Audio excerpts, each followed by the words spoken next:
Howdy folks, Teri here from Geek and Sundry, and I am with a man who probably needs no introduction, but if you're not aware, this is Chris Perkins. Hi everybody! He is the lead story designer for D&D. He's also the DM for Acquisitions Incorporated, and you may have seen him on Critical Role. That's right, I did one appearance as Shale. The Goliath grandma. So we are at Origins here in Columbus, and we're just outside the Regency Ballroom where there are hundreds of people playing D&D. How do you feel about seeing all those people engage with the things you make?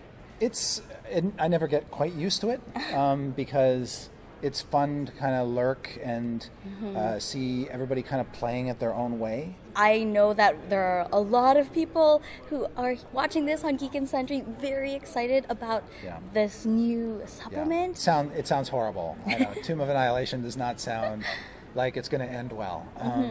But at its core, I think it's got a really interesting element, and that is what happens in a world, in most D&D worlds, if your character dies, there are magical ways for you to be brought back from the dead. Yes. And it's sort of like a double-edged sword. That's both good and bad. It makes it hard sometimes at higher levels to kill off characters and create a sense of dread or urgency. This story deals with the possibility of what happens when those spells start to fail. And the possibility of coming back from the dead is nil, which I'm looking forward to. Every time a player tears a character sheet up, there is a DM who gets his wings, I guess.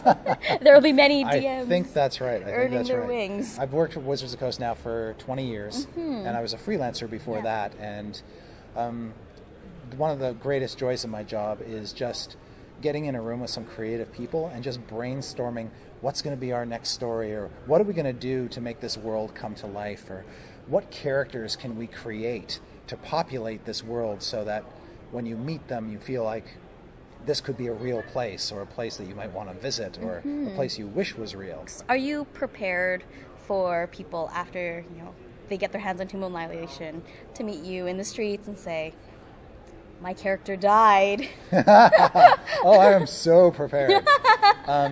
Yeah, there's nothing more. I think one of the great joys of D&D, and I might be a little bit sadistic for saying this, is hearing stories about how characters died. Because often those are some of the best stories in the game. They could have died heroically, or it was this sort of bad series of unfortunate dice rolls.